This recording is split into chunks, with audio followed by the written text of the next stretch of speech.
কেউ যদি আমারে কষ্ট দেয় আমি বদলা নিতে চাই, ঠিক কি না? কিন্তু ইসলাম বলে বদলা না নিয়ে বদলে দাও। কি করবেন?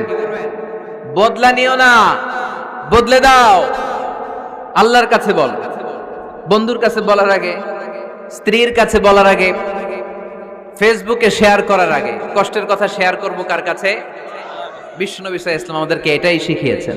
এই শিক্ষার মধ্য দিয়ে গোটা বিশ্বকে তিনি চেঞ্জ করে দিয়েছেন। তার নাম আওয়াজ করে বলতে হবে, তার নাম মুহাম্মদ সাল্লাল্লাহু আলাইহি ওয়াসাল্লাম। এই সূরা থেকে আমাদের জন্য শিক্ষা হচ্ছে আমরা বিপদে আপদে সব সময় ভরসা রাখবো একজনের উপর, তিনি কে?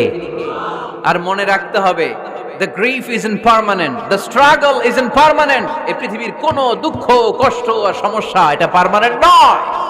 সমস্যার পরে সমাধান আছে, দুঃখের পরে আনন্দ আছে। এই বিপদ পরীক্ষাগুলো আল্লাহ তাআলা আমাদেরকে দেন আমাদের কোমরকে